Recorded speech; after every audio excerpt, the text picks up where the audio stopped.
What modern car features and technologies are a potential reliability nightmare? That's what we're going to find out. Welcome to Car Help Corner, where we help you, the consumer, master the process of car buying and car ownership. Modern cars are filled with technology designed to improve performance, improve safety, and improve fuel economy. And while all of that can be great, the unfortunate downside is that sometimes modern cars can be less reliable, more complicated, and more expensive to repair, which means more money down the drain and a potentially shorter lifespan. And I'm going to share which specific car features or technologies are the most problematic of all that might make you think twice about buying that car. Now don't worry, this video is not going to be all doom and gloom. There is a silver lining which I'll get into at the end of the video. But first, let's begin with the first feature or piece of technology which involves the most expensive part of any vehicle, which of course is the engine. And the first feature that we need to go over that could be a reliability concern are engines with a turbocharger. Turbos or turbochargers are an engine part that help small engines produce more power while preserving better efficiency and lower emissions. At least that's the claim. Unfortunately, in the real world, turbocharged engines are not always more fuel efficient than larger displacement non-turbo engines. And because of their additional complexity and compromises, they do have more potential reliability concerns. Turbos add a lot of heat and put a lot of pressure on the engine, which can shorten the lifespan of components and sometimes shorten the lifespan of the whole engine. This is especially true of the tiny 3-cylinder engines that are popping up to replace larger 4-cylinder engines in some new vehicles. Turbocharger systems add a lot of additional parts to an engine, which means more potential repair concerns, and they often make the engine more challenging and time-consuming to work on. Now, are there some good, reliable turbocharged engines that can last as long as a good naturally aspirated engine? Absolutely. Some examples include the Toyota and Lexus T24A 2.4-liter turbo, the Honda K20C 2-liter turbo, the Mazda 2.5-liter Skyactiv turbo, and the Subaru FA24 2.4-liter turbo. Even some German vehicles like Volkswagen's EA888 or BMW's B48 and B58 engines. But all things considered, there is no question that a non-turbo, naturally aspirated engine is a safer bet in the long run than a turbocharged engine when it comes to long-term reliability. Now, moving on to the next feature that can be a potential long-term reliability concern, and that is cylinder deactivation. Like turbos, this is another fuel-saving technology used by some automakers to improve the fuel ratings and lower emissions. And the way it does that essentially is by shutting down some of the cylinders inside of the engine when driving at certain speeds. The most common users of cylinder deactivation include Honda with its VCM on its V6 engine, Mazda with its 2.5 Skyactiv engine, Ram and its MDS system on the 5.7-liter Hemi V8, and General Motors with its AFM on the 5.3 and 6.2-liter V8 engines. Unfortunately, this feature can lead to reliability concerns. For example, Ram does have problems with this system, which can be tied to lifter failure on the 5.7-liter V8. But by far the most severe case of engine problems with cylinder deactivation are General Motors and its 5.3 and 6.2-liter V8 engines. The AFM system on these engines is known to cause a very common lifter failure problem, which results in the need for a total engine replacement. It's known to happen at any mileage, even when almost brand new, and the recall and warranty claims are so off the charts that GM is now struggling to supply new engines for replacements. The GM situation is certainly severe enough that any vehicle that has one of these AFM systems is best to avoid.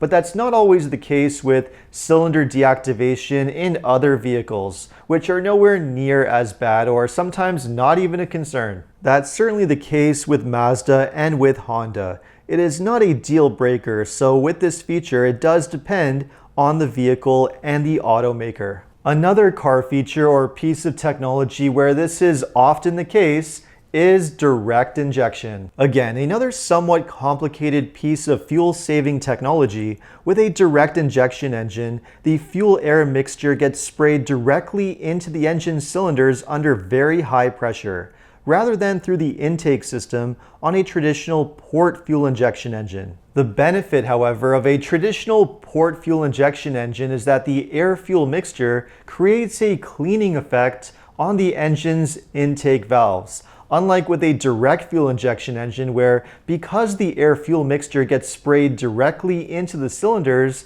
and effectively bypasses the intake valves, this can lead to carbon buildup problems on the intake valves on some of these engines. Carbon buildup is not the end of the world, but it will eventually require an expensive cleaning procedure, usually crushed walnut shell blasting, to remove the carbon buildup. And no, using a fuel system cleaner will not help prevent this problem on a direct injection engine, because the cleaner is simply just going to bypass the carbon buildup intake valve, so it's not going to have any impact. Now, carbon buildup is certainly not a problem with all direct injection engines, so it's important to do your research on the particular vehicle that you're interested in to find out whether carbon buildup is a problem for that particular vehicle. But to be on the safe side, it's always best to buy a vehicle that has a combination of both direct injection and port fuel injection,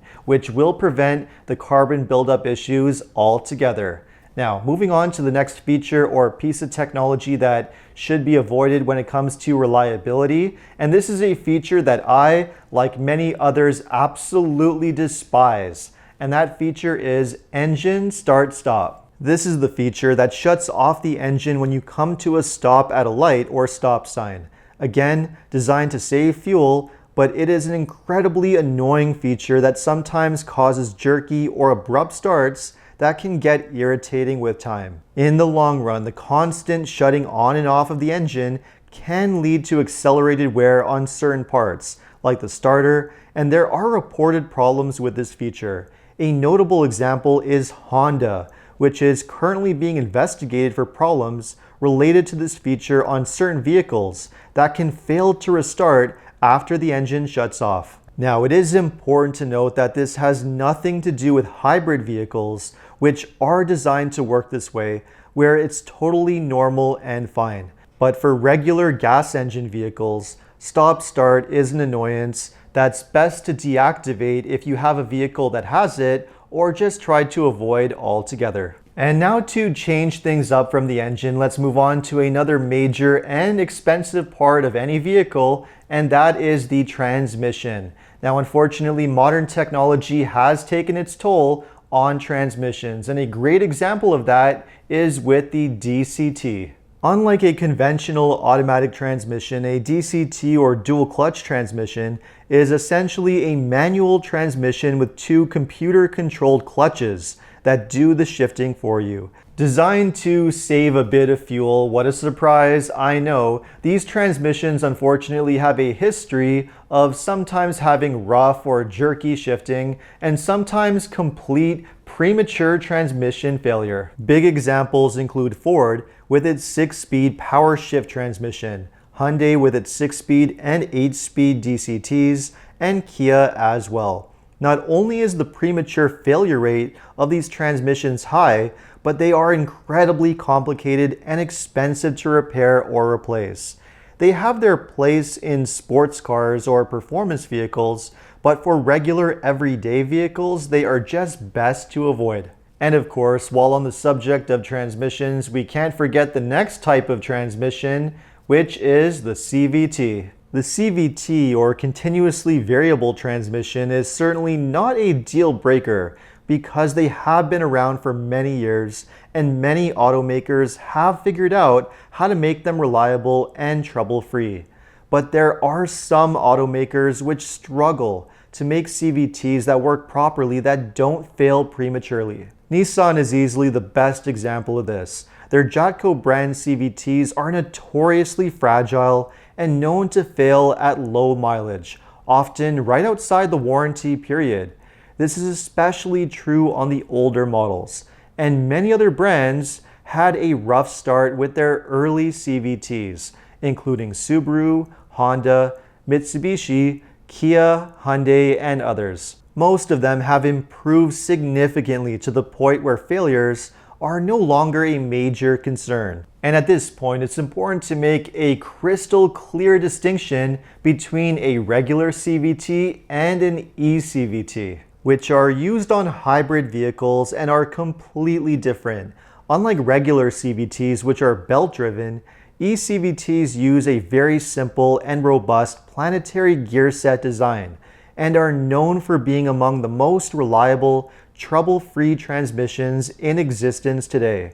So there are no concerns with hybrid vehicles that use eCVTs. Aside from the engine and transmission, there are other parts of a vehicle which can be potential reliability nightmares. And another great example of that is air suspension. Often found on higher-end SUVs and some trucks, air suspension consists of an air compressor system which inflates a large rubber bladder or air struts in place of conventional coil spring suspension. The benefits are better ride quality, adjustability, and some towing benefits, but the downsides are many. Air suspension systems are prone to damage and malfunctioning.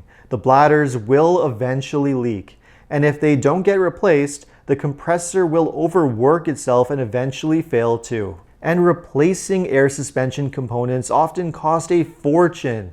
You could be spending several thousands of dollars depending on the vehicle, and it's just not worth it. Although not quite as severe, you can potentially have the same kind of repair concerns with other similar types of suspension, including self-leveling suspension or adaptive adjustable suspension. So it's important to weigh the costs and benefits of each type of suspension and decide whether it's really worth it for you. Now, I know this list is daunting and makes you wonder whether any modern vehicle is safe to buy, but the truth is that it's not as bad as it may seem. There are plenty of modern vehicles that are made well and are built to last the long haul with minimal repair concerns. And while they might not avoid every single one of these modern technologies, you can certainly avoid many of the higher risk ones. For example, a few years ago, I bought a new Mazda 3, which has a naturally aspirated large displacement engine, no turbocharger, a conventional automatic transmission, no annoying failure-prone fuel-saving tech that can cause repair concerns down the road. Mazdas do have direct injection, and some even have engine start-stop and cylinder deactivation, but they are really not a major cause of concern or problems on these vehicles. And it is a similar story with other reputable brands, such as Toyota, Subaru, Honda, and a few others. So there's no need to panic and rush out to buy a 20-year-old car. The newer stuff might not be perfect, but you can still find plenty of safe, reliable, trouble-free cars that can potentially last a very long time. So let me know what you thought of this video, and if you enjoyed this video, make sure to like and subscribe. You can also check out my other videos by clicking the links up in the corner. And if you are planning to buy a new vehicle and you live in Ontario, know that OMVIC is the vehicle sales regulator that's responsible for administering and enforcing the rules that dealerships must follow. To learn more about your consumer protection rights, just visit omvic.ca. And if you need any additional car buying advice, recommendations, or help with getting a great deal on your next new car purchase, make sure to visit carhelpcan.com. Thanks so much for watching, and see you next time.